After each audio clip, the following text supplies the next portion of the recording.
आप देख रहे हैं आवाज अड्डा, मैं हूं तमन्ना। बॉक्स ऑफिस पर आमिर खान की दंगल घमासान मचा रही है।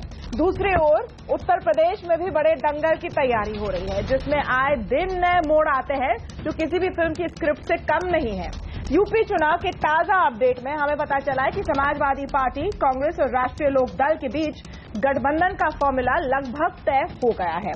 हमारी जानकारी के मुताबिक कांग्रेस को 78 सीट मिलेंगे, आरएलडी को 22। बाकी 302 सीटों पर समाजवादी पार्टी चुनाव लड़ेगी।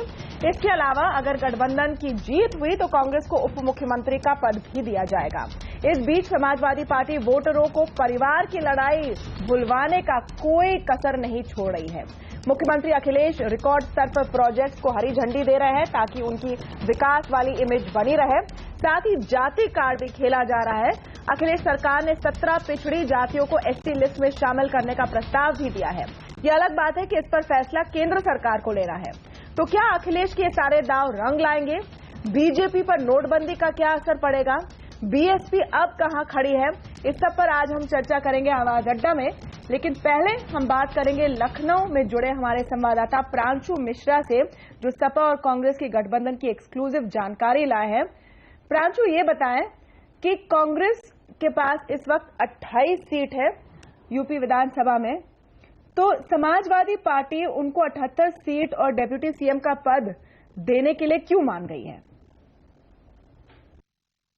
निश्चित तौर पर कांग्रेस उत्तर प्रदेश की राजनीति में एक निचले पायदान पर है, नंबर 4 की स्थिति में है। लेकिन गठबंधन का जो फॉर्मूला है राजनीति के अंदर, 1+1 2 हमेशा यही चीज नहीं होती है। और इसलिए मुझे लगता है कि ये जो अलायंस है कांग्रेस, समाजवादी पार्टी और आरएलडी का, ये एक तरीके का एक सेकुलर ब्लॉक बनेगा, एक ऐसा सेकुलर ब्लॉक जिसके बारे में नेतृत्व या लीडर्स की जो दोनों पार्टियों के नेता हैं उनका मानना है कि एक ऐसा सेकुलर अलायंस बन सकता है कांग्रेस के आने से, जिसकी वजह से जो माइनॉरिटी वोट है वो बड़ी तादाद में इस अलायंस की तरफ शिफ्ट होगा। तो मुझे लगता है कि जो मूलभूत एक कैलकुलेशन है इस अलायंस को करने के पीछे, उसकी वजह यही है कि समाजवादी पार्टी और कांग्रेस दोनों के अंदर मत ये है कि यह अलायंस, इस तरह का अलायंस बनने से एक व्यापक पैमाने पर एक ताकत के रूप में अलायंस इमर्ज करेगा, जिसके अंदर ये ताकत होगी कि वो बड़ी संख्या में माइनॉरिटीज, बैकवर्ड और कांग्रेस के चलते शायद एक मोटा हिस्सा, एक काफी बड़ा हिस्सा अपर कास्ट वोट का, वो भी इस अलायंस की तरफ आ सकता है। दूसरे ये कि जो पूरा नोटबंदी और डिमोनेटाइजेशन को लेकर के जो बहस है, उस बहस के अंदर ये पूरा चुनाव एक तरीके से नोटबंदी और प्रधानमंत्री नरेंद्र मोदी के निर्णय के ऊपर भी एक तरह का मैंडेट होगा। और इसलिए समाजवादी पार्टी और कांग्रेस खास करके चाहते हैं कि भले ही समझौता करना पड़े, लेकिन किसी भी तरीके से हमको भाजपा के विजय रथ को उत्तर प्रदेश में रोकना है। और ये समझौता किसके लिए है? अब ये सवाल है प्रांशु, समझौता किसके लिए है? किसका बड़ा कॉम्प्रोमाइज इसमें रहा है, अखिलेश का या राहुल का? वैसे आज हम आपसे पूछ रहे हैं कि क्या ये जोड़ी कामयाब होगी? अखिलेश राहुल की जोड़ी क्या कामयाब होगी? पिछले कुछ दिनों में उन्होंने एक दूसरे की बढ़ाई भी की है, शायद दोस्ती भी है, तो क्या उनका ये फॉर्मूला काम करेगा? अपनी राय दीजिए हमें एसएमएस और ट्विटर के जरिए। आइए हम चर्चा शुरू करते हैं। आज हमारे साथ बीजेपी के प्रवक्ता सैयद जफर इस्लाम जुड़े हैं, कांग्रेस के प्रवक्ता मीम अफजल से हम बात करेंगे, समाजवादी पार्टी के प्रवक्ता संजीव मिश्रा और बहुजन समाज पार्टी की ओर से हमारे साथ है डॉक्टर एमएच खान। आवाज अड्डा पर यूपी की सियासत में पकड़ रखने वाले 3 एक्सपर्ट भी जुड़े हुए हैं, वरिष्ठ पत्रकार रामकृपाल सिंह, राजनीतिक विश्लेषक और दलित चिंतक चंद्रभान प्रसाद और सीएसडीएस के एसोसिएट प्रोफेसर हिलाल अहमद। स्वागत है आप सबका। संजीव मिश्रा जी, कांग्रेस और आरएलडी के साथ हाथ मिलाने की क्यों जरूरत पड़ रही है आपको? देखिए तमन्ना जी, एक चीज मैं साफ कर दूं कि ये जो गठबंधन की बात है, ये आपके चैनल पे ही मैं देख रहा हूं, प्रांशु जी की ये खबर है, तो निश्चित रूप से कहीं ना कहीं कुछ ना कुछ होगा, लेकिन अभी तक मेरी जानकारी में नहीं है। और मैं बहुत साफ सी बात कहना चाहता हूं आपके चैनल पे कि माननीय नेताजी अधिकृत हैं, कोई भी गठबंधन होगा तो नेताजी के माध्यम से और उन्हीं के द्वारा होगा। तो इसलिए अभी इससे पहले कि कोई गठबंधन की सुगबुगाहट मेरे पास तक नहीं है, तो मैं इस विषय पर बहुत ज्यादा कुछ बोलने के पक्ष में नहीं हूं। आप डिनाई तो नहीं कर रहे हैं? क्या आप डिनाई कर रहे हैं? क्या आप डिनाई कर रहे हैं कि ऐसी बातें चल रही हैं? मैंने कहा मेरे पास, तमन्ना जी, मैंने कहा मेरे पास इस तरीके की अभी कोई खबर नहीं है। मैं डिनाई करूं या मैं ओके करूं, ऐसी स्थितियां तब होती कि मेरे पास इस तरीके अच्छा ये बताएं, अच्छा यहाँ से शुरू करते हैं, खबर नहीं है, यहाँ से शुरू करते हैं कि अखिलेश जी ने ये कहा है, खुद कहा है कि अगर ऐसा कोई अलायंस होता है तो हमें 300 सीट से ज्यादा मिलेंगे, ये तो उन्होंने कहा है। क्यों आप लोग अलायंस की बात भी कर रहे हैं? क्या इससे समाजवादी पार्टी के अंदर की कमजोरी नहीं नजर आती? क्योंकि नवंबर महीने में बहुत अलग सुर सुनाई दे रहे थे। नहीं तमन्ना जी, मुझे नहीं लगता कि कोई कमजोरी नजर आती है। अगर भारतीय जनता पार्टी जैसे धोखेबाज झूठ बोलने वाले दलों को रोकना है तो निश्चित रूप से जो भी लोहियावादी लोग हैं, अगर वो एक मंच पर आते हैं और एक साथ चलते हैं तो मैं समझता हूं कि वो ज्यादा बेहतर रहेगा, क्योंकि हमारी जो शक्ति है वो भी अगर जितनी पार्ट में जाएगी निश्चित रूप से उतना जो हमारी जीत होगी वो उतनी बड़े पैमाने पर नहीं होगी। और समाजवादी पार्टी ने काम किया है, अखिलेश यादव जी के नेतृत्व में काम हुआ है, उस आधार पर मैं ये कह सकता हूं, जहां बहुत से दल ऐसे हैं जिन्होंने 2-2.5 साल पहले किस तरीके से झूठ बोल करके राजनीति की इस हिंदुस्तान में। जी मिश्रा जी, आप गठबंधन पर थोड़ा और सोचिए कि आप क्या हमारे साथ शेयर कर सकते हैं। तब तक मीम अफजल से मैं पूछती हूँ, सर आप लोग ने तो चीफ मिनिस्टर कैंडिडेट भी अनाउंस कर लिया था, राहुल गांधी जी खाट यात्रा पर भी निकल पड़े थे, किसानों के बीच में गए थे, तो क्या हो गया? ये नर्वसनेस क्यों आ रही है? तमन्ना जी, जो बात अभी समाजवादी पार्टी के प्रवक्ता कह रहे थे, मेरे पास भी उससे ज्यादा कुछ कहने को नहीं है। मैं आपको ये बात कहूं, आपने कहा खाट सभा भी की और यात्राएं भी हमने की। अब मैं आपको कल बता दूं, कल मैं जा रहा हूं बिजनौर, चूंकि गुलाम नबी आजाद साहब की वहां सभा है। उसके अगले रोज मुरादाबाद में है। राजबब्बर साहब वेस्टर्न यूपी में मुजफ्फरनगर और दूसरे जिलों की तरफ जा रहे हैं। हम लोगों का जो प्रोग्राम था वो बराबर चल रहा है। अब ये अचानक आज मैं सुबह से देख रहा हूं कई चैनलों पर इस किस्म की सुदबुदाहट हो रही है कि और आपने तो बाकायदा बता दिया कि 22 सीटें जो हैं वो अजीत सिंह जी को मिल गई हैं, हमको 78 मिल गई हैं। आप मान गए? 100 की मांग थी आपकी, 100 की मांग थी आपकी, 78 में मान गए हैं सर? नहीं, हमारी कोई मांग नहीं थी और अभी तक हमारी कोई मांग नहीं है। मैं कांग्रेस पार्टी का प्रवक्ता आपसे ये कह रहा हूं कि जो खबर आप चला रहे हैं उसकी कोई जानकारी आपके सोर्सेज क्या हैं? कुछ थोड़े बहुत सोर्सेज हम भी रखते हैं, और मैं खाली पॉलिटिशियन नहीं हूं। मैंने अपनी काफी जिंदगी के 30 साल आप ही वाला काम किया है जी। तो कम से कम कुछ चैनल मैं भी खोल करके रखता हूं। उत्तर प्रदेश का रहने वाला, वहां से मैं MP रहा हूं, राज्यसभा में रहा हूं, चुनाव लड़ चुका हूं वहां से, तो इतनी जानकारी तो मुझको भी कहीं ना कहीं से हो सकती थी कि भाई आज कुछ तय हो गया है। अब तक मेरी जानकारी है ऐसा कुछ तय नहीं हुआ है और ऐसी कोई बात नहीं हुई है। मैंने आज पार्टी के एक बड़े लीडर से इस सिलसिले में बात भी की थी और पूछा था कि ये खबरें जो चल रही हैं क्या इसमें कोई हकीकत है? उन्होंने कहा नहीं, ऐसी कोई चीज नहीं है, और आप टेलीविजन चैनल पर जाएं तो आप कह दीजिएगा कि ऐसी कोई चीज अभी तक पाइपलाइन में बिल्कुल। लेकिन देखिए तो मैं वही कह रहा हूं मीम अफजल जो पार्टी ने कहा। आप बिल्कुल सही कह रहे हैं कि आप पत्रकार थे, आज आप नेता हैं, तो पत्रकार जानकारी देना पसंद करता है, नेता कभी देता है जानकारी नहीं देता है, उनकी कन्वीनियंस पर बात होती है, तो उस हिसाब से हम आपके जवाब को देखें। अब आते हैं मुद्दे पर। जफर इस्लाम, अगर ये दोनों मिल गए, RLD भी इस गठबंधन में है ऐसे हमें जानकारी मिल रही है, जल्द इसका औपचारिक तौर पर ऐलान हो जाएगा, क्या असर पड़ता है बीजेपी पर?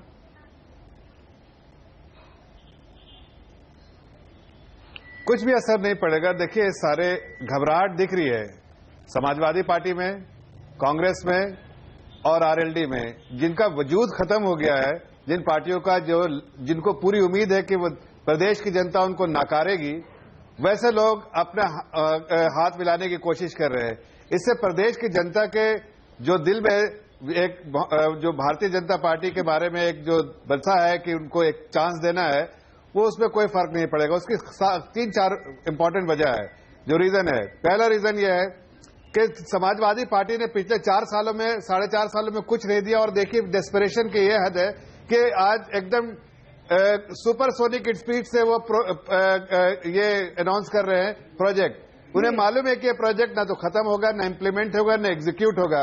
लेकिन प्रदेश की जनता को बेवकूफ बनाने की कोशिश कर रहे हैं, उसका कोई फायदा नहीं होगा। प्रदेश की जनता समझ चुकी है, लेकिन कि ये सब पॉलिटिकल स्टंट है। दूसरी बात, अगर समाजवादी पार्टी कांग्रेस के साथ हाथ मिलाती है तो कांग्रेस का वजूद खत्म हो गया। देखिए, कांग्रेस जो चली थी कि 403 सीटों में लड़ेंगे और एक मुख्यमंत्री कैंडिडेट लेके आएंगे, दिल्ली में उन्होंने बहुत अच्छा काम किया है, यूपी में भी करेंगे, खाट पे चर्चा होगी, खाट खड़ी हो गई, तो अब ये दूसरे के पीठ पे जैसे ये बिहार में चले तो वैसे कोशिश कर रहे हैं। तो बिहार का तो वजूद खत्म हो गया। बहुत बढ़िया बात है जफर इस्लाम जी, आपने बिहार की बात की, नकारी जाएगी। बिहार की आपने याद दिला दी, वजूद ही नहीं है जफर इस्लाम जी, आपने बिहार की याद दिला दी बिल्कुल, क्योंकि बिहार में भी एक महागठबंधन हुआ था।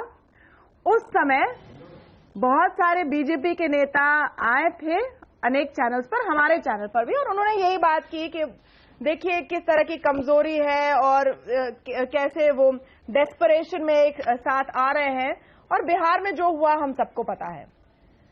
क्या ये एक रिपीट परफॉर्मेंस हो सकता है? हालांकि इस फॉर्मूला में बीएसपी नहीं है, अगर हम बिहार से कंपेयर करें तो ये एक मिसिंग लिंक है।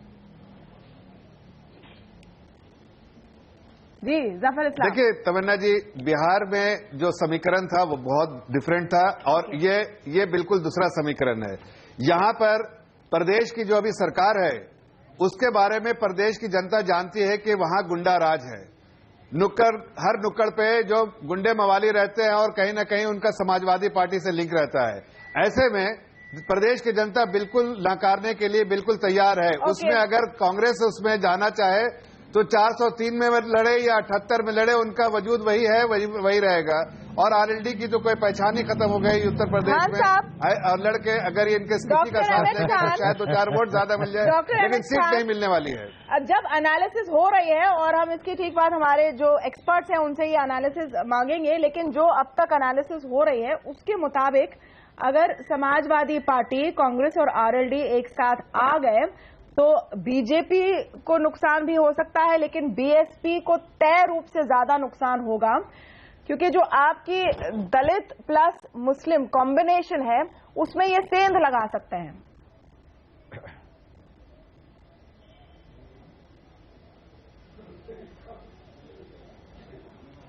जी डॉक्टर खान, आपको आवाज आ रही है मेरी? नहीं सुन पा रहे हमें, हम आते हैं इनके पास। रामकृपाल जी, क्या ये एक पॉसिबिलिटी है अगर समाजवादी पार्टी, कांग्रेस और आरएलडी एक साथ आते हैं और वो अपने Yadav MY combo, Yadav Muslim combo को ज्यादा मजबूत बनाते हैं, तो उसका खामियाजा कहीं ना कहीं बसपा को भरना पड़ेगा? बिल्कुल तमन्ना जी, बिल्कुल आपका कहना सही है। देखिए, जो सारी एक्सरसाइज हो रही है वो इसलिए हो रही है कि उत्तर प्रदेश में जो चीज परसेप्शन में क्या आएगी, उत्तर प्रदेश में ये अगर ये धारणा बन जाती है कि बीएसपी बीजेपी को टक्कर देने में सबसे आगे है या समाजवादी पार्टी, क्योंकि देखिए माइनॉरिटी वैसे तो समाजवादी पार्टी के साथ है, नो डाउट, लेकिन उसको अगर ये लगेगा, ये धारणा बैठ गई कि नहीं मायावती जी असली टक्कर दे रही हैं, तो वो उस कैंडिडेट को वोट देगा, मुलायम के प्रति हमदर्दी रखते हुए भी उस कैंडिडेट को वोट देगा जो बीजेपी हरा सकता है। लेकिन जब कांग्रेस आ जाएगी, आरएलडी आ जाएगी, तो बेसिक समाजवादी पार्टी का यही मकसद है कि ये धारणा जाए कि हम बीजेपी को हराने की ताकत सिर्फ समाजवादी गठबंधन में है। इसका फायदा क्या होगा कि जो माइनॉरिटी वोट का डिवीजन नहीं होगा, जो मायावती की असली चिंता की बात होगी बीएसपी के लिए ये प्रयोग। लेकिन इसमें ही बता दूं, कांग्रेस पार्टी ये सारी एक्सरसाइज में, सारे गठबंधन में सारा का सारा फायदा एसपी का होगा, सारा का सारा नुकसान कांग्रेस का होगा। इसमें से चाहे जितनी भी सीटें कांग्रेस को मिल जाए, 78 आप जैसा कह रही हैं, 40 मिल जाए, 25 मिल जाए, क्योंकि 2 साल बाद जब लोकसभा की सीटें, लोकसभा के चुनाव होंगे, तो जिस जगह पे आप विधानसभा में 78 पे लड़ रहे हैं, वहां पे कैसे आप लोकसभा में 80 सीटों पर लड़ने जाएंगे, क्योंकि संगठन आपका कहीं नहीं होगा। यही बात 91 में समाजवादी पार्टी का साथ देके किया था, आज तक कांग्रेस उत्तर प्रदेश में नहीं आई।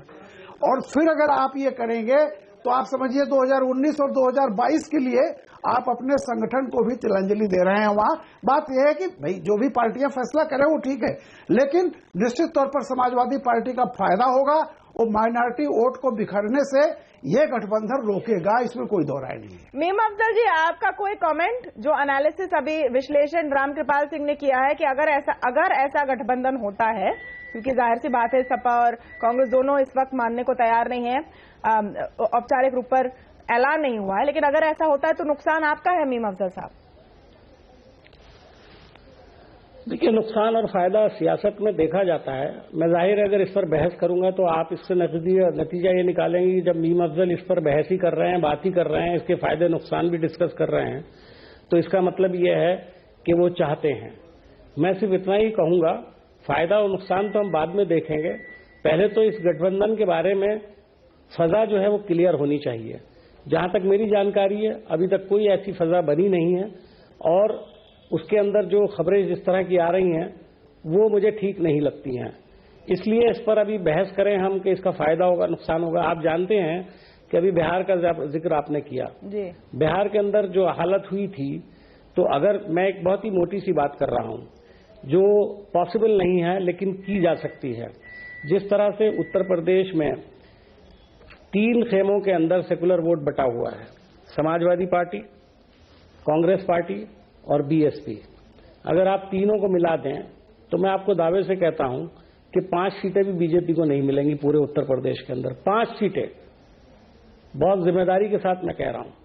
लेकिन जाहिर है कि इसके अंदर बहुत सारी चीजें ऐसी हैं जो पॉसिबल होती नहीं है। इसके कुछ तारीखी वजूहात हैं, कुछ जाती वजूहात हैं, कुछ पार्टियों के जो अपने संगठन है उनका अपना मामला है। नहीं, कुछ नेताओं की महत्वाकांक्षा चुनाव के अंदर लड़ने के लिए लड़ती है, लेकिन हमेशा जो है। तमन्ना जी, मैं जवाब देना चाहूंगा इसका। हमेशा मैं जरा मीम अफजल साहब को जवाब देना चाहूंगा। एक अरे वो तो आप दे लीजिएगा। बिहार में तो आपने जवाब दिया था, आपको जवाब देना चाहूंगा। बिहार में जवाब दिया ना आपने, बिहार में जवाब दिया था ना, जवाब दे लीजिएगा। आप भी एनालिसिस कीजिएगा, बताइएगा कि आपके साथ कोई तैयार है क्या जाने के लिए? की ताकत पे कूदने। अरे आपके साथ कोई जाने के लिए तैयार है पूरे भारत के अंदर? एक पार्टी आपके साथ जाने को तैयार नहीं है आज की तारीख में। उसके बारे में बताइए। आपके अपने जो लोग हैं ना, जो आपके बताइए। डॉक्टर अहमद खान से बात करेंगे, उनका कनेक्शन जुड़ गया है, डिमोनेटाइजेशन खड़ी हो चुकी है। हम आएंगे इसके ठीक बाद, हम आएंगे नोटबंदी की। किसी ने बात की नोटबंदी की, इसके ठीक बाद हम आएंगे नोटबंदी की। लेकिन थोड़ा सा और मैं फोकस करना चाहती हूँ इस गठबंधन पर, क्योंकि बीएसपी से पूछना बहुत जरूरी है। डॉक्टर खान, आपको मेरी आवाज आ रही है? यार आवाज ठीक कराओ यार। एमएच खान, आपको मेरी आवाज आ रही है? हेलो जी डॉक्टर खान, मैं आपसे पूछना चाह रही हूं कि अगर एसपी और कांग्रेस एक साथ आ गए आरएलडी के साथ, तो सबसे ज्यादा नुकसान क्या बीएसपी को नहीं होने जा रहा है? क्योंकि आपका जो दलित प्लस मुस्लिम वोट है उसमें वो सेंध लगाएंगे सर। कोई देखिए तमन्ना जी, इसमें कोई सेंध नहीं लगाएगा। कहां से सेंध लगाएगा? आप जरा सा इतिहास देखिए इनका। ये जो बिहार का गठबंधन महागठबंधन बन रहा था, मुलायम सिंह जी को बना दिया गया अध्यक्ष, पार्लियामेंट्री बोर्ड का अध्यक्ष, झंडा इनका, निशान इनका, सारा कुछ इनका। उसके बाद दूसरे ही दिन प्रधानमंत्री मोदी से जाके मिलते हैं मुलायम सिंह जी, और रामगोपाल यादव जी अमित शाह से जाके मिलते हैं। गठबंधन टूट जाता है, मुलायम सिंह बीजेपी के इशारे पर गठबंधन तोड़ देते हैं। आज इनकी मजबूरी है कि कानून व्यवस्था के ऊपर ये बिल्कुल फेल हो चुके हैं। 300 से 400 दंगे करा चुके हैं। ये अब ये बीजेपी के इशारे पर मुलायम सिंह जी ये गठबंधन कर रहे हैं, जिसका कोई असर नहीं होगा बीएसपी पर। बीएसपी और मजबूती के साथ उभरेगी और बहुजन समाज पार्टी उत्तर प्रदेश में अकेले सरकार बनाएगी और सुश्री मायावती मुख्यमंत्री बनेगी। नहीं, इसका तर्क नहीं समझ में आया हमको कि मुलायम जी बीजेपी के इशारे पर क्यों गठबंधन करेंगे और फिर इससे आप और मजबूत होंगे। मतलब इसके पीछे क्या आपका तर्क है? आप तमन्ना जी जरा मुझे ये बताइए कि मुलायम सिंह जी क्यों महागठबंधन तोड़े थे? बीजेपी के इशारे में तोड़े थे। और सारे बिहार में इलेक्शन लड़ाया था उन्होंने? नहीं लड़ाया था। आप बताइए, नहीं लड़ाया था? जी, ये सारा खेल बीजेपी के सारे मुलायम सिंह जी कर रहे हैं। ये लोग भ्रष्टाचार में फंसे हुए हैं। अब अभी देखिए शिवपाल यादव जी ने खुद कहा था कि राम गोपाल यादव जी और इनके पूरे परिवार के लोग भ्रष्टाचार में लिप्त हैं। बीजेपी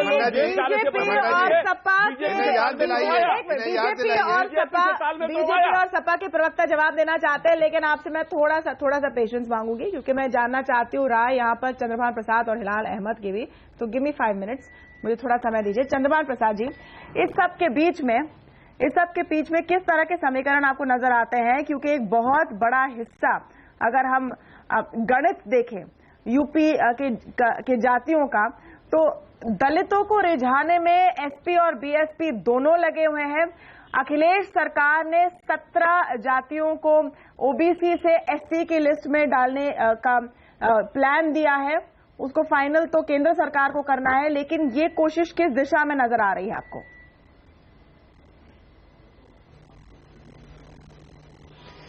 देखिए, जिन 17 जातियों को अखिलेश सरकार ने दलित लिस्ट में डालने का जो प्रस्ताव दिया है, ये काम तो मुलायम सिंह 2006 में कर चुके थे, पर वो कुछ नहीं हुआ। नहीं, बहन जी ने भी कर दिया है। बहन जी ने क्या अपनी सरकार में किया हुआ है? अधिकार क्षेत्र से बाहर की चीज है। बहन जी ने भी अपने सरकार में किया हुआ है कि कोई गवर्नमेंट, कोई कैबिनेट डिसीजन किसी की जाति चेंज कर दे। तीसरी बात, जो अति पिछड़ा वर्ग है, बहुत ही अन्याय हुआ है उनके साथ, और इसीलिए मंडल कमीशन को LR नायक, जो एक दलित मेंबर थे, उन्होंने कहा मंडल कमीशन के रिकमेंडेशन को 2 भाग में कर दीजिए, एक अति पिछड़े को, एक पिछड़े को। तो बजाय उसको करने के लिए ये चाहते हैं कि ओबीसी कोटे से सारे लोग बाहर निकल जाएं, कुछ 1-2 जातियां जो है उसका फायदा लेते रहें। ये अखिलेश यादव से ऐसी उम्मीद नहीं थी। और चौथी बात ये कि बीएसपी के लिए क्यों ऐसा सोच रहे हैं लोग कि केवल दलित और मुस्लिम ही बीएसपी के जो सोशल कॉन्स्टिट्यूएंसी है। 2007 के चुनाव में तो बहुत सारे ब्राह्मण भी बीएसपी को वोट दिए थे। और लॉ एंड ऑर्डर पर अगर किसी का सबसे बड़ा लोगों का भरोसा है किसी के ऊपर, तो मैं समझता हूँ मायावती जी पर ज्यादा भरोसा है। तो ऐसा नहीं है कि दलित और मुस्लिम के अलावा बीएसपी के और वोटर है नहीं। ओके, हिलाल, आप इस पूरे सिचुएशन को कैसे देखते हैं? स्पेसिफिकली अखिलेश जो अब तक अपने आप को विकास के साथ जोड़ रहे थे, डेवलपमेंट की बात कर रहे थे, अब वो भी आ गए हैं जाति कार्ड पर। क्या मजबूरी नजर आती है आपको? नहीं, देखिए, मुझे ऐसा लगता है, और मैं कई बार आपके चैनल पर ये बात कह भी चुका हूं, बिहार में ये बात और भी ज्यादा स्पष्ट हुई थी कि ये कहना कि विकास बनाम जाति होता है, जब आप चुनाव नीचे स्तर पर जाकर देखते हैं तो ऐसा नहीं होता, बल्कि विकास को जाति की भाषा के साथ इस्तेमाल करके चुनाव में जाया जाता है। तो एक तो पहला मेरा जो तर्क है वो यही है कि इसको हमें विकास बनाम जाति के आधार पर नहीं देखना चाहिए। दूसरी बात, जो अभी तक की बातचीत हो रही है, जो आपने गठबंधन बनने या ना बनने की बात कही जा रही है, अफजल साहब उसको मना कर रहे हैं, अभी कोई औपचारिक घोषणा नहीं भी हुई है, लेकिन मुझे इसमें एक चीज लगती है जो महत्वपूर्ण है, और उससे हम अखिलेश के आगे जो आने वाली रणनीति है उसको अच्छी तरह से समझ सकते हैं, और वो है आक्रामक राजनीति की।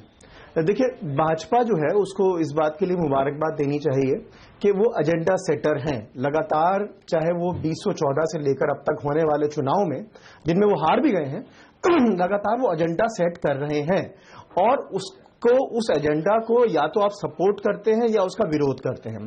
उस एजेंडा के खिलाफ कोई वैकल्पिक विमर्श मुझे नहीं लगता कि कोई भी पार्टी खड़ा करने में कामयाब हुई है। यहां तक कि नोटबंदी के विषय को लेकर भी आप या तो नोटबंदी का समर्थन करते नजर आते हैं या उसका विरोध करते नजर आते हैं, लेकिन उसके समानांतर कोई ऐसा तर्क जो कि लोगों को रुझा सके, मुझे नहीं लगता कि वो जो अन्य राजनीतिक पार्टियां हैं वो इतनी सक्षम है कि कोई तर्क का निर्माण कर पाए।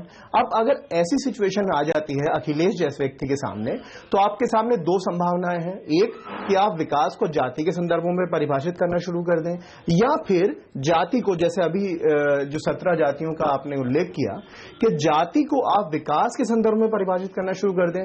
लेकिन मैं बार बार इस बात को इंगित करने की कोशिश कर रहा हूं कि जब तक इस आक्रामक राजनीति के लिए आपके पास में कोई वैकल्पिक विमर्श नहीं होगा, तब तक बड़ा मुश्किल है ये कहना। क्योंकि देखिए, आप ये कहकर सेक्युलरिज्म बनाम क्या, कम्युनलिज्म, बीजेपी कम्युनलिज्म का कार्ड नहीं खेल रही है। सेकुलरिज्म बनाम क्या, राष्ट्रवाद, तो क्या आप क्या कह रहे हैं कि आप राष्ट्रवादी नहीं है? तो मुझे लगता है कि तर्क के लिए आखिर अगर गठबंधन हो तो तार्किकता के आधार पर हो, जैसा कि बिहार में बनाया गया। वहां पर जो बना गठबंधन वो बुनियादी तौर पर सामाजिक न्याय बनाम बाहरी के शब्दों के साथ मिलाया गया और सामाजिक न्याय का आर्गुमेंट चला। लेकिन यूपी में क्योंकि बहुत ज्यादा कंफ्यूजन है, इसलिए बड़ा मुश्किल है कि ये स्पष्ट हो। ओके, ये इंपॉर्टेंट पॉइंट है इनका कि यहां पर एजेंडा बीजेपी सेट कर रही है, ना कि दूसरी पार्टियां। और इस पर संजीव मिश्रा जी, मैं आपकी राय जानना चाहूंगी, क्योंकि हम जब बिहार के साथ कंपेयर कर रहे हैं बार बार वहां पर बिहार बाहरी बनाम बिहारी का नारा चला था, फिर आरक्षण का एक पूरा मुद्दा आ गया था, एक स्टेटमेंट जिसको भुनाया था काफी जेडीयू और दूसरी पार्टियों ने। यहां पर आप लोग क्या प्रोपोजिशन लेकर जा रहे हैं, क्योंकि विकास की बात आप लोग कर रहे हैं लेकिन साथ में कास्ट कार्ड भी खेल रहे हैं। देखिए तमन्ना जी, 2-3-4 चीजें आ गई हैं, तो मुझे एक एक का जवाब अगर देने देंगे तो ज्यादा बेहतर रहेगा। एक तो पहले भारतीय जनता पार्टी के जो प्रवक्ता हैं जफर इस्लाम साहब, मुझे लगता है कि ये किसी बड़ी मस्जिद के बड़े इमाम हैं, इनके पास तो बहुत ज्यादा जानकारियां हैं। कौन सा दल खत्म होने जा रहा है, कौन सा दल नहीं खत्म होने जा रहा है, ये भी ये जानकारी रखते हैं। तो मुझे लगता है कि इनको अपनी जानकारियां दुरुस्त करनी चाहिए। बिहार के चुनाव की बात जब आप करते हो तो बिहार में समाजवादी पार्टी को 5 सीटें दी जा रही थी। अभी बसपा के प्रवक्ता भी बड़ी बातें कह रहे थे। मुझे लगता है कि बसपा का बिहार में कोई मतलब नहीं था, इसलिए उनको भी जानकारी नहीं है। बसपा को मैं बता दूं और सब लोगों को बता दूं आपके चैनल पे कि 5 सीटें दी जा रही थी उस गठबंधन में समाजवादी पार्टी को, और समाजवादी पार्टी ने उससे डिनाई किया। इस वजह से उस गठबंधन से समाजवादी पार्टी अलग हुई थी। लेकिन एक चीज और बता दूं आपको, समाजवादी पार्टी अलग होकर के भी उस समय जेडीयू और आरजेडी का फेवर कर रही थी, क्योंकि जो नीतीश कुमार जी की सरकार 5 साल चली थी उसमें जितने भी एंटी सरकार वोट थे, जो सरकार के खिलाफ वोट थे, उनको सेंट्रलाइज करने का काम अगर किया था वो समाजवादी पार्टी ने किया था। तो इसलिए ये चीजें अपनी तरफ से निकाल दीजिए, थोड़ा सा अगर दुरुस्त कहेंगे तो ज्यादा बेहतर रहेगा। बनने का क्रेडिट ले रहे हैं संजीव मिश्रा जी। अब निश्चित रूप से इसमें कोई दो राय नहीं है, कोई माने या न माने, लेकिन मैं जो आंकड़े जो तर्क दे रहा हूं उस तर्क के आधार पर मैं बहुत डंके की चोट पे आपके चैनल पे कह सकता हूं कि यही सच्चाई है। जहां तक एमएच खान साहब का सवाल है तो मैं फिर दुरुस्त कर दूं कि बिहार से आपको कम जानकारियां हैं। अब उत्तर प्रदेश में आ जाइए, जैसे कि हमारे हिलाल अहमद साहब कह रहे थे, वो भी कह रहे थे, और इससे पहले जो आपने राजनीतिक विश्लेषक बनाए चंद्रभान प्रसाद साहब, वो कह रहे थे law and order Mayawati ji के समय में सही रहता है। मुझे लगता है कि उत्तर प्रदेश की जानकारी कम है। अरे 3 सीएमओ के मर्डर हुए थे मायावती जी के समय में, कोई जेल के अंदर हो रहा था, कोई जेल के बाहर हो रहा था। इंजीनियरों की दंगे हो रहे, इंजीनियरों का अपहरण करके उनका मर्डर की बात, ये वही उत्तर प्रदेश है जहाँ पर तमाम तरीके की स्थितियां वसूली में हो जाती है। संजीव मिश्रा के बयानों से एक बात साफ हो गई कि उनके मुताबिक हर चीज की जानकारी केवल उनको पास है, कम से कम हर चीज की जानकारी केवल संजीव मिश्रा के पास है, बाकी सबकी जानकारियां काफी कम है। एक एक करके जवाब देंगे। जफर इस्लाम पहले बोलेंगे, सिर्फ जफर इस्लाम, डॉक्टर एमएच खान रुक जाइए। एक लॉ एंड ऑर्डर ठीक था। संजीव मिश्रा जी, पहले जो संजीव मिश्रा जी, एक मिनट, संजीव मिश्रा जी, एक मिनट, संजीव मिश्रा जी, एक मिनट। चंद्रभान प्रसाद का अगर परसेप्शन है कि मायावती की सरकार के दौरान लॉ एंड ऑर्डर बेहतर था तो उनका हक है कि वो ये बात कहे, वो अपनी राय बता रहे हैं। बाकी वोटर जानकारी भी दुरुस्त कर रहा हूँ। नहीं, उत्तर प्रदेश में क्या हालात थे आपके मुताबिक किसी और के पास कोई जानकारी है ही नहीं आपको छोड़कर। खैर, जो पैनलिस्ट है वो अपनी अपनी राय बताएंगे। जफर इस्लाम, ये जानकारियां भी रहनी चाहिए कि 3 सीएमओ के मर्डर हुए, कोई जफर इस्लाम। अच्छा, एक छोटी सी जानकारी मैं भी आपको देने जा रही हूँ आगे। जफर इस्लाम, तो आप चलाइए, लेके बैठे हो। जफर इस्लाम, आप एक टिकर चलाइए पहले नीचे आप एक हेडलाइंस की तरह चलाइए कि गुंडे मवाली के पार्टी से आज एक जीनियस कोई बोल रहा है जिनको दुनिया की सब जानकारी है, उनके सारे प्रवक्ता दूसरे पार्टियों के, उनको कोई जानकारी नहीं। आप क्या बताओगे? आपका तो राष्ट्रीय अध्यक्ष जो है वो जिला बदल हुआ था, और उत्तर प्रदेश में जो आपने अध्यक्ष बनाया है उसमें कितने मुकदमे 2014 में सिर्फ 5 सीटें मिली थी इनको। अरे भाई मुलायम भूल गए, मोदी से मिले कि नहीं मिले, बताओ। जो बनाया है और आज प्रदेश की जनता दिखाएगी।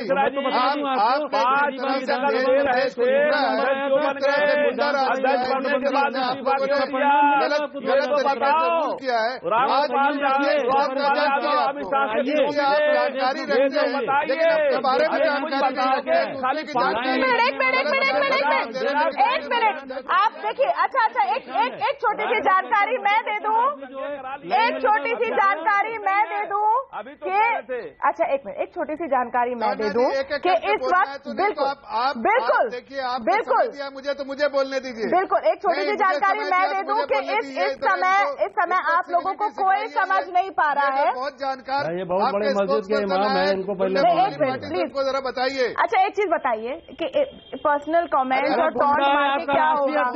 जो कहता है कि 25 साल से एक करके संजीव मिश्रा जी प्लीज कुछ मत बोलिए। जाफर इस्लाम जी प्लीज 2 वाक्यों में अपना पॉइंट रैप अप कर दीजिए और फिर आगे बढ़िए। हमारे ऊपर आप कुछ नहीं बोलेंगे संजीव मिश्रा जी? 2 मिनट जी। जाफर इस्लाम प्लीज 2 वाक्यों में अपनी पॉइंट खत्म कर दीजिए सर।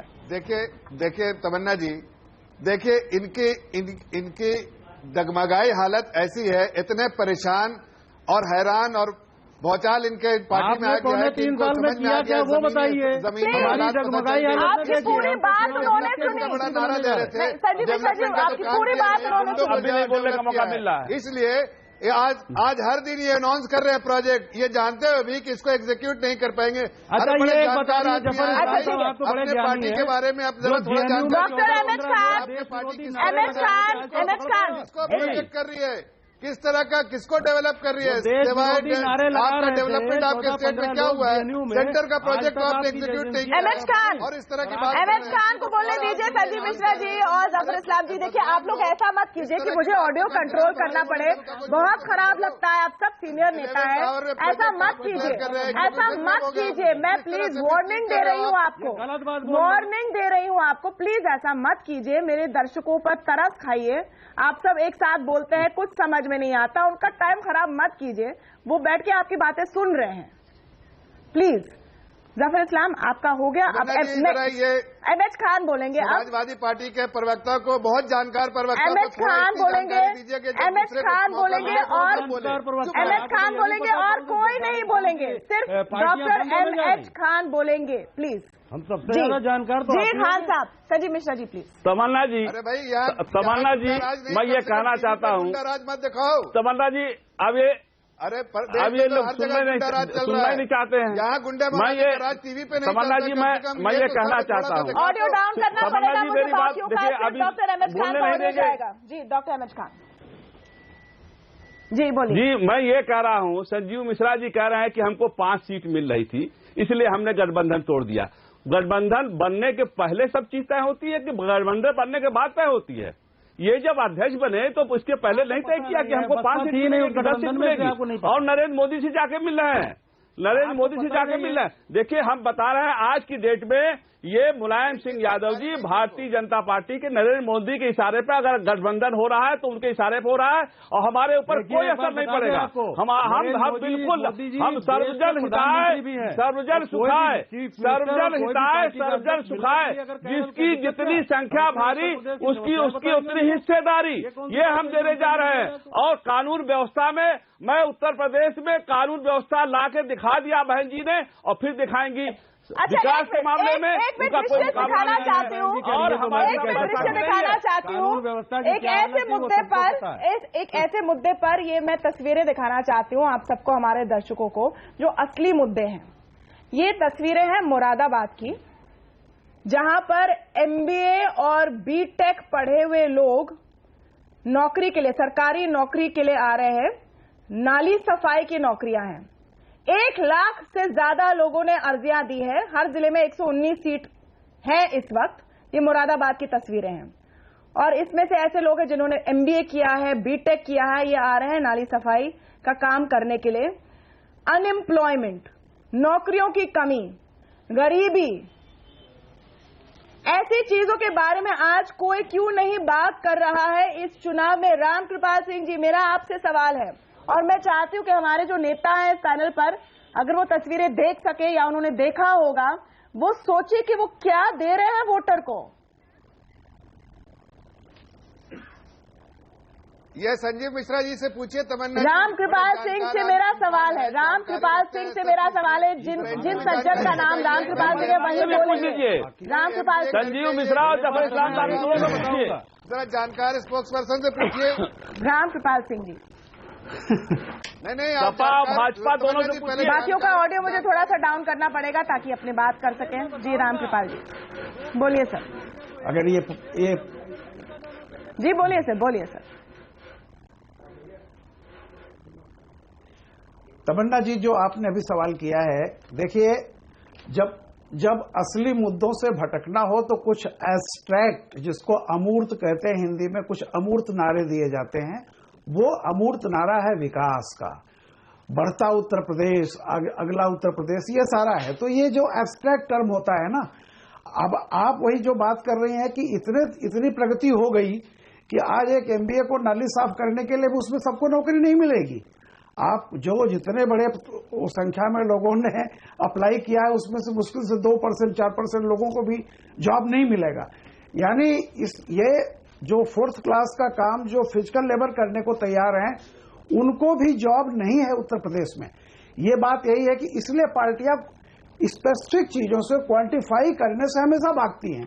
इसलिए क्या होगा कि वो एब्स्ट्रैक्ट बातें की जाएंगी। उत्तर प्रदेश जैसे बिहार में एब्स्ट्रैक्ट बात की गई, तुमको हमने आवाज दी, नाक तुम्हारी ये बचाई।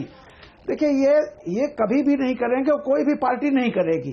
लेकिन जो एक बेसिक सवाल अभी आप कह रहे थे, जिसपे BSP प्रवक्ता है बार बार ये कह रहे थे कि ये मोदी जी की और मुलायम जी की साजिश है, किसी भी समीकरण से बीजेपी ऐसा क्यों करेगी? बीजेपी को तो तब फायदा है कि माइनॉरिटी वोट बटे, माइनॉरिटी वोट किसी एक के साथ चला जाए। इसमें सिर्फ BSP का नुकसान नहीं है या समाजवादी का, इसमें बीजेपी का नुकसान सबसे ज्यादा है, क्योंकि माइनॉरिटी का वोट जितना ही बटेगा SP-BSP में, बीजेपी को फायदा होगा।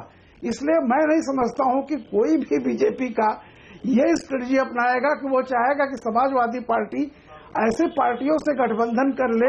मुझे लगता है पार्टियों के बारे में माइनॉरिटी को कोई गुस्सा नहीं है। क्या किया है समाजवादी पार्टी कांग्रेस ने मुसलमानों के लिए? कमजोर है, इसलिए उसके पास कमेटी की रिपोर्ट आ गई। तो ये जानकारी के लिए बता दूं, सच्चर कमेटी कांग्रेस के रिजीम में आई थी।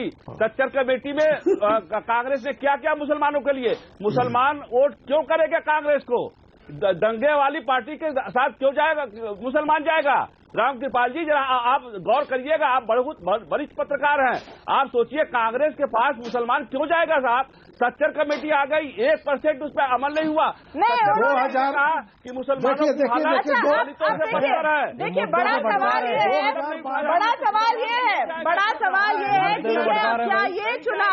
क्या ये चुनाव एक मिनट छोटा सा ब्रेक मुझे लेना होगा, लेकिन आप सुनिए कि अब ये बड़ा सवाल जो है उत्तर प्रदेश में, क्या ये चुनाव हर बार की तरह कास्ट, जाति, धर्म के आधार पर लड़ा जाएगा या इस बार एक नया ट्विस्ट आया है? क्योंकि इस वक्त नोटबंदी हुई है। नोटबंदी कितना बड़ा मुद्दा होगा, इससे क्या सारे जो वोटर ग्रुप है उनकी शक्लो सूरत बदल जाएगी? इसका असर क्या पड़ेगा सब पार्टियों पर? इस पर हम विश्लेषण करेंगे छोटे से ब्रेक के बाद। जाएगा नहीं।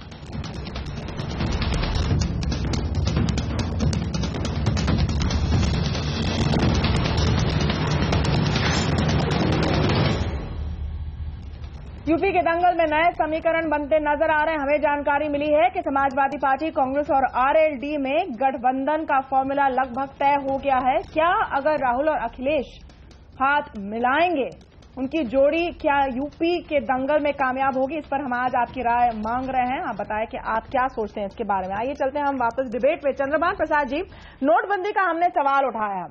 जिस तरह से आमतौर पर यूपी के चुनाव को देखा जाता है प्रिज्म से, जिस चश्मे से, उसमें जाति की गिनती होती है, धर्म के आधार पर वगैरह वगैरह, क्या वो सब बदल गया है नोटबंदी के कारण?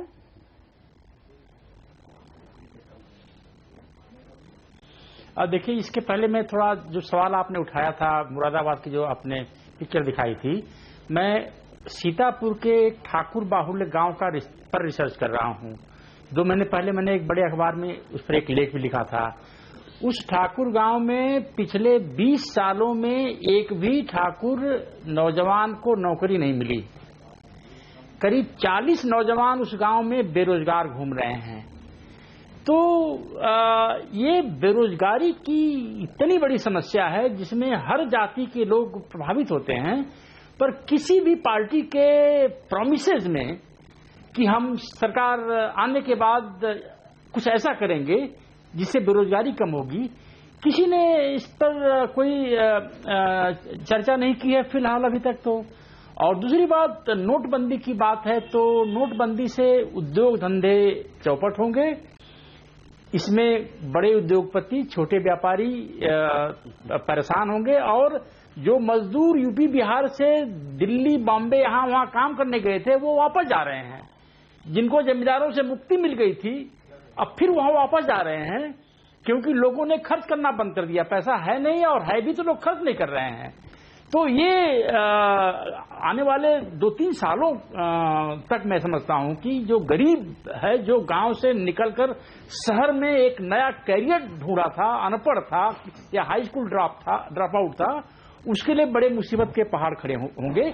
पर नोटबंदी की आलोचना भी लोग जो कर रहे हैं वह इस वजह से नहीं कर रहे हैं कि इससे गरीब का जॉब जाएगा, इंडस्ट्री बंद होगी तो उद्योगपति बर्बाद होगा, तो उद्योगपति बर्बाद होगा तो फिर मजदूर कैसे आबाद होगा। तो आलोचना करने वाले भी मजदूरों या गरीबों के स्टैंड पॉइंट से आलोचना नहीं कर रहे हैं। उसको बहुत पर्सनल, एक पर्सनल अटैक हो गया। क्योंकि आप देखिए पिछले कुछ दिनों में, और मैं आऊंगी आपके पास जफर इस्लाम, लेकिन हिलाल अहमद का भी मैं व्यू लेना चाहती हूँ, उसके बाद मैं आपके पास आऊंगी, तो please give me some time. आप देखिए पिछले कुछ दिनों में हिलाल उत्तर प्रदेश में जो बड़ी रैलियां हो रही हैं और प्रधानमंत्री मोदी ने भी इनको संबोधित किए हैं या बोले हैं, वो उत्तर प्रदेश में राहुल गांधी भी बोले हैं और वो नोटबंदी पर ही बात कर रहे हैं। बीजेपी की जो रणनीति है इस समय कि नोटबंदी को आप पुश कीजिए, वो इसे एक एडवांटेज में बदलना चाहते हैं। वो कह रहे हैं कि देखिए भ्रष्टाचार के खिलाफ जो हमने कदम लिया है वो आज तक किसी की हिम्मत नहीं हुई। क्या वो वर्जन, वो कहानी वोटरों के मन में उतरेगी? ये कहना मुश्किल है अभी, लेकिन मैं इस सवाल को दूसरी तरह से देखता हूं। मुझे लगता है कि सवाल को पलट कर देखना चाहिए। कौन किसके साथ क्या नोटबंदी पर कहा गया है ये बातें हमको पता हैं, लेकिन अभी तक आखिर ऐसा क्या है कि लोगों ने कोई आक्रामक स्वरूप क्यों नहीं उठाया है, इस पर थोड़े सोचने की जरूरत है। और मुझे लगता है कि इसके 3 पक्ष हैं और उनको थोड़ा हमें संयम से सोचने की जरूरत है। पहली बात तो ये कि नोटबंदी को लेकर जो लोगों ने एक संस्थाओं में अपना विश्वास व्यक्त किया है वो भाजपा में नहीं है, बल्कि भारतीय लोकतंत्र और भारतीय संस्थाओं जैसे रिजर्व बैंक में ये विश्वास व्यक्त किया है कि एक दिन सब कुछ ठीक होगा। दूसरा पक्ष है लोगों का, वो ये है कि एक साथ खड़े होकर लोग नागरिक बने हैं, सिटीजनशिप की फीलिंग आई है, ऐसा पहले नहीं था। तीसरी चीज जो है इस नोटबंदी का वर्गीय चरित्र है कि एक अमीर और गरीब की जो बात हमेशा होती रही थी उसका वो कहीं पर एक राजनीति के विमर्श में आती जा रही है, अमीर गरीब की बात। अब सवाल यह है कि बदकिस्मती इस मुल्क की यह है कि इस मुल्क की कम्युनिस्ट पार्टियां तक भी बेरोजगारी और गरीबी को राजनीतिक मुद्दा बनाने के पक्ष में नहीं है। भाजपा ने पहली बार यहां पर बड़े दिलचस्प तरीके से अप्रत्यक्ष तौर पर वर्ग की राजनीति करने की मुझे लगता है एक हद तक शुरुआत की है, लेकिन इस वर्गीय राजनीति का चरित्र एक तरफ बड़े लोगों के लिए है, दूसरी तरफ नीचे और बिल्कुल गरीब तबके के लिए है। अब ये नए समीकरण बन रहे हैं, इसको कोई राजनीतिक आवाज कोई दूसरा दल देगा या नहीं देगा इस बात पर निर्भर करता है कि लोग उस भाषा को, उस वर्गीय चरित्र की भाषा को नोटबंदी के साथ देखकर कैसे वोट करेंगे। लेकिन बदकिस्मती मुझे ऐसा लग रहा है वो ये है कि एक बार फिर ये जो नोटबंदी का मामला है वो कालाधन, विकास जैसे अब जो अभी कहा जा रहा था कि अमूर्त स्वरूपों में ढलकर विलुप्त हो जाएंगे। ओके, जफर इस्लाम आप रिस्पॉन्ड कीजिए, क्योंकि नोटबंदी पर, और मेरा पहला सवाल सुन लीजिए सर, ऐसे रिपोर्ट्स आई हैं कि पिछले कुछ दिनों में बीजेपी के जो एमपी हैं उत्तर प्रदेश से काफी सारे जो चुनकर आए 2014 में, और जो आपके पार्टी वर्कर है ग्राउंड पर, उन्होंने चिंता व्यक्त की है कि इसका हमें शायद खामियाजा भुगतना पड़े। और टॉप लीडरशिप से, उच्च स्तर से ये संदेश गया है कि बिल्कुल नहीं, आप उल्टा कीजिए, आप लोगों को बताइए कितना अच्छा है। ये कहां तक काम होगा? क्योंकि अखिलेश बोल चुके हैं कि जो लोग आज बैंक की लाइन में खड़े हैं वो बहुत जल्द एक दूसरे कतार में खड़े हो जाएंगे, जिसका उत्तर बीजेपी को मिलेगा।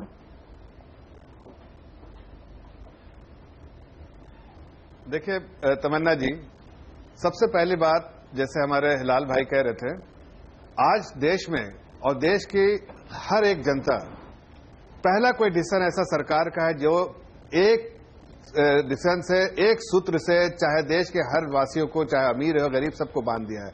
और इसमें जो गरीब तबका है, जिसलिए कि ये डिसीजन ही पूरा है जन कल्याण के लिए, ब्लैक मनी के अगेंस्ट, और ऐसा सिस्टम डेवलप हो इस डिमोनेटाइजेशन के बाद, स्कीम के बाद, ताकि देश की अर्थव्यवस्था में एक बहुत बड़ा सुधार आए।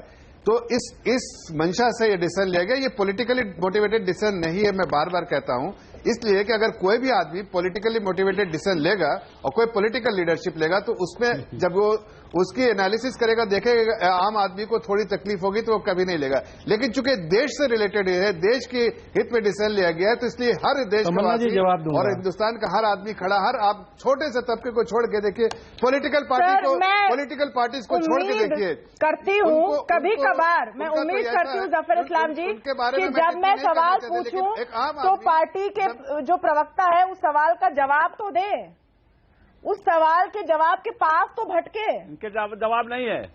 मैं जो पूछ रही हूँ उसके आसपास तो आप आइए सर। तमन्ना जी, कोई सच्चाई की पहली बात नहीं, सवाल में सच्चाई का सवाल ही नहीं है। मैं पूछ रही हूँ कि नोटबंदी का क्या असर पड़ेगा आप पर यूपी चुनाव में। ऐसी कोई बात आसपास तो आपके जवाब दे रहा हूँ, आपके जवाब दे रहा हूँ। नहीं, एक आपका जवाब दे रहा हूँ। तमन्ना जी सुन लीजिए, हमारे पार्टी के हर एमपी, चाहे वो उत्तर प्रदेश का हो या किसी देश के किसी भी कॉन्स्टिट्यूएंसी का, उसमें एक बहुत बड़ा उत्साह है। उत्साह इसलिए नहीं है कि पार्टी ने डिसीजन लिया, उत्साह इसलिए है कि जमीन पे हर आदमी सपोर्ट कर रहा है, हर आदमी के दिल में ओके, मीम अफजल इसमें आएंगे। मीम अफजल जी, होने के बावजूद मीम अफजल जी आपको जवाब देना चाहते हैं। और तमन्ना जी अरे भैया, और एक छोटी प्रधानमंत्री की तारीफ तो बहुत ज्यादा हो रही है। मेरा लास्ट लाइन आपके कहने से बहुत ज्यादा थोड़ी फर्क पड़ने वाला है। कांग्रेस के लिए एक सवाल, एक मेरा छोटा सा एक लाइन मीम अफजल भाई के लिए, कि देखिए कांग्रेस की जो गठबंधन के बारे में बात हो रही है, तो ये एक मेरे को शेर याद आ रहा है, हम तो डूबे हैं सनम, तुम्हें भी ले डूबेंगे। ऐसा लग रहा है कि समाजवादी पार्टी और जो कांग्रेस के साथ गठबंधन होगा तो ऐसा ही होने वाला। ओके, नोटबंदी पर हम आते हैं जी। देखिए, एक बात मैं कहूँ, मीम अफजल साहब ने इस पूरे डिबेट में किसी की भी बात नहीं काटी है। वो धैर्य से सबकी बात सुने हैं और आपको भी इनकी बात सुननी चाहिए, इतना मैं रिक्वेस्ट करती हूँ जी। मीम अफजल जी, देखिए, पहली बात तो आपने बहुत अहम एक क्लिपिंग दिखाई, उस पर मैं एक लाइन का तबसरा करूंगा। आपने दिखाया कि मुरादाबाद के अंदर बहुत ही हाईली क्वालिफाइड जो लोग हैं वो गंदगी साफ कर रहे हैं। मेरे हिसाब से गंदगी साफ करना कोई बुरी बात नहीं है, क्योंकि जब गंदगी साफ करते तो हमारा एक ही तबके की तरफ ध्यान जाता है। लेकिन ये बात बड़ी अहम है कि क्वालिफाइड आदमी को एक छोटा काम करना पड़ रहा है, उससे अच्छा काम उसे मिल सकता था। उसके लिए सिर्फ एक ही जुमला यह है कि प्रधानमंत्री जी ने जब वो चुनाव लड़ रहे थे तो एक बड़ा पक्का वादा किया था और उन्होंने नौजवानों को सामने रख करके चुनाव लड़ा था, और उन्होंने कहा था कि हर साल 2 करोड़ रोजगार जो है वो मिलेंगे। इस हिसाब से अब तक 5 करोड़ रोजगार अगर वो क्रिएट कर देते तो शायद किसी को भी ये नालियां साफ करने की जरूरत ना पड़ती और आपको ये तस्वीर दिखाने की जरूरत न पड़ती। प्रधानमंत्री इस मामले में पूरी तरह से नाकाम हुआ। अब आप आइए डिमोनेटाइजेशन। आपने कहा डिमोनेटाइजेशन का इस इलेक्शन पर कुछ असर पड़ेगा या नहीं पड़ेगा। मैं समझता हूं कि ये बात अपनी जगह है कि उत्तर प्रदेश, बिहार और कुछ सूबों के अंदर वाकई कास्ट का डोमिनेशन रहता है और रिलीजन का भी रहता है। लेकिन ये बात सही है कि मोदी जी ने डिमोनेटाइजेशन करके उसको पीछे छोड़ दिया है। मैं उत्तर प्रदेश में गांव में भी गया हूं, देहात में भी गया हूं। मैं अभी एक हफ्ता खुद मोदी जी की जो रियासत है गुजरात, वहां रह करके आया हूं और मैंने 650-700 किलोमीटर कार में सफर किया और ये वाले कपड़े पहनकर नहीं किया। मैं एक आम आदमी की शक्ल में वहां पर घुमा हूं, गांव देहातों के में। पहली बार मैंने गुजरात के अंदर देखकर हैरत हुई मुझे कि लोगों ने मुझे, मैं उसका लुब्बे लुबाब बताता हूं, जाहिर है मैं पूरी तफसील तो नहीं बता सकता जी। ज्यादातर नहीं, 99% लोग नाराज थे और वो ये कह रहे थे कि हम लोग कारोबारी लोग हैं, गुजरात के लोग, हम तो समझते मोदी जी अब सेंटर में गए हैं तो गुजरात को और बड़ा फायदा होगा। उनके जाने के बाद से पहले तो कारोबार कम हुआ, हमने उसको बर्दाश्त किया, लेकिन अभी डिमोनेटाइजेशन ने तो हमारा बिल्कुल बेड़ा गर्क कर दिया है। हमारे पास कारोबार नाम की चीज नहीं रहेगी और आगे हालात भी ऐसे नहीं दिखाई दे रहे हैं कि कारोबार उभरेगा। पूरे मुल्क की इकोनॉमी जिस तरह से डिस्टर्ब हुई है, माफ कीजिएगा, मोदी जी ने अभी ये कह रहे थे हमारे जफर भाई कि ये कोई पॉलिटिकल फैसला नहीं है, ये पॉलिटिकल फैसले के अलावा कुछ है ही नहीं, वरना गवर्नर साहब जो हैं रिजर्व बैंक के, वो इसका ऐलान करते हैं। प्रधानमंत्री ने रिजर्व बैंक के गवर्नर की जगह आकर के ऐलान किया है और ये कहकर ऐलान किया कि दुनिया की सबसे बड़ी स्कीम है। अगर दुनिया की बड़ी स्कीम जिसका मेन, सुन लीजिए, जिसका सबसे बड़ा एम था ब्लैक मनी को लाने का, अभी तक 13 लाख करोड़ से ज्यादा बैंकों में आ चुका है और ब्लैक मनी कितनी पकड़ी गई है? हम नोटबंदी की बात कर रहे हैं उत्तर प्रदेश के संदर्भ में, हम नोटबंदी की बात कर रहे हैं उत्तर प्रदेश के संदर्भ में। मैंने तो बताया ना आपको, ये पूरे देश के अंदर हो रहा है और उत्तर प्रदेश अछूता नहीं है, उत्तर प्रदेश में भी वही होगा। 30 सेकंड दे सकती हूँ, समय कम है। जफर इस्लाम, आप प्लीज रिप्लाई कीजिए। खास के जो कांग्रेस बात कर रही है, इनके मुखिया भी जो वाइस प्रेसिडेंट है और आज भीम अफजल जी भी जो बात कर रहे हैं, उनको शायद डिमोनेटाइजेशन स्कीम ही नहीं समझ में आई है। इसको भाजपा का मंच न बनाइए। हमें मालूम है आपको 3,185 करोड़ रुपये आपने पकड़ा है। एक मिनट, समाजवादी पार्टी के प्रवक्ता कह रहे हैं कि आपने 3 लाख और 4 लाख करोड़ पकड़ने जा रहे थे, लेकिन ऐसा है नहीं। 3,000 करोड़ रुपया पकड़ा। संजीव मिश्रा जी, नहीं एक मिनट, संजीव मिश्रा जी से एक सवाल। तमन्ना जी, संजीव एक मिनट, मैं आती हूँ आपके पास। जफर साहब, तमन्ना जी, मुझे 1 मिनट का मौका दीजिए आप। मैं आपको 30 सेकंड दे सकती हूँ जफर साहब, 30 सेकंड का जवाब देंगे। मुझे डिमोनेटाइजेशन स्कीम के बारे में गलत नहीं, लेकिन मैं डिमोनेटाइजेशन की स्कीम को नहीं बात कर रहे हैं। संजीव मिश्रा जी, मंच न बनाइए। नोटबंदी आप मानते हैं? नोटबंदी आपके लिए रोजाना आपकी बात कर रहा है। नोटबंदी आपके लिए एक रिलीफ बनकर आया है संजीव मिश्रा जी, क्योंकि अब कोई आपके परिवार में लड़ाई की बात कर ही नहीं रहा है। ना तो आपके मुखिया को समझ में आया और ना आपको समझ में आया कि संजीव मिश्रा जी, नोटबंदी ने तो आप लोगों को बचा लिया। हमारी समझ में अब चाचा भतीजे की कोई बात ही नहीं करता आजकल। तमन्ना जी, इनको रोकिए तब तो मेरी बात आए। जी संजीव मिश्रा जी, प्लीज क्विकली। देखिए, तमन्ना जी बहुत साफ सी बात है। मैं दो एक बातें रखना चाहता हूँ, उसको ईमानदारी से रख दो नहीं एक रखे। जफर भाई थोड़ा सा रुक जाइए। दो नहीं एक जफर भाई थोड़ा सा रुक जाइए। जी। हाँ, देखिए, बहुत साफ सी बात है। 8 तारीख को जब प्रधानमंत्री जी ने कहा, मैं भी एक चैनल पे ही बैठा हुआ था, प्रधानमंत्री जी ने जब 8 तारीख को कहा कि 500 और 1000 के नोट आज रात 12 बजे से चलन में नहीं रहेंगे, ये रद्दी हो जाएंगे या पेपर हो जाएंगे, बहुत अच्छी बात है। हमने भी उस समय इनका समर्थन किया था, लेकिन 4-6 रोज बाद जिस तरीके से जनता परेशान हुई, पूरे देश की जनता परेशान हुई, और उसके बाद सबसे ज्यादा दुख हुआ तो तब हुआ जब 8 तारीख का इन्होंने अपना निर्णय 28 तारीख को बदल दिया। ये काले धन वालों के साथ खड़े हो गए। हम तो इसलिए इनके साथ थे कि ये 8 तारीख का जो निर्णय है, नोटबंदी वालों की जगह नोटबंदी का क्या असर होगा उत्तर प्रदेश के चुनाव पर? कितना बड़ा ये मुद्दा होगा? क्या जाति से बड़ा मुद्दा होगा? विकास से बड़ा मुद्दा होगा? MS खान, आपका जवाब प्लीज एक लाइन में, सर बहुत कम समय मेरे पास। MS खान के साथ अगर खड़े हो गए, MS Khan, doctor MS Khan ji बोलिए सर। मैं भारतीय जनता पार्टी के साथी से जफर साहब से पूछना चाहता हूं कि इनके प्रधानमंत्री दोनों हाथ उठा करके कह रहे थे कि गरीबों की भलाई होगी, अमीरों का नाश हो जाएगा। तो अभी मुझे ये बता दे कि कितने गरीबों का भला हो गया? आप बताइए ना, कितने लोग मर गए? कुछ किया इन्होंने? संवेदनहीन सरकार हो चुकी है ये भारतीय जनता पार्टी। और 7 दिन के बाद, अभी चुप रहिए, 7 दिन के बाद पता चल जाएगा इनका 40वां होगा।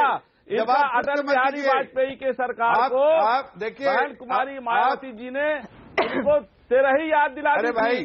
अब नरेंद्र मोदी जी का। देखिए जाहिर सी बात है कि नोटबंदी ने सबके जीवन पर असर डाला है, राजनीतिक पार्टियों के भी जीवन पर असर डाला है। खास करके उत्तर प्रदेश चुनाव के पहले सबका कैश रद्दी हो गया। अब नए तरीके से उनको चुनाव लड़ना है इस बार, शायद इसलिए नए फॉर्मूला अपनाए जा रहे हैं। उसमें एक गठबंधन की भी बात हो रही है। हमने आपसे पूछा था क्या ये गठबंधन कामयाब होगा, 59% लोग कह रहे हैं नहीं, 41% लोग कह रहे हैं हाँ। अभी इसका औपचारिक ऐलान होना है, लेकिन गठबंधन हो, नए प्रोजेक्ट्स का ऐलान हो या नहीं, बहुत सारे पैतरे अपनाए जाएंगे। नोटबंदी के बैकड्रॉप में नोटबंदी इस वक्त सबसे बड़ी बात है सबके मन में, और शायद यूपी का जो वोटर है वो भी इसके बारे में सोचकर अपना फैसला देगा। बहुत बहुत शुक्रिया आप सबका आज हमारे साथ आवाज अड्डा में जुड़ने के लिए। नमस्कार।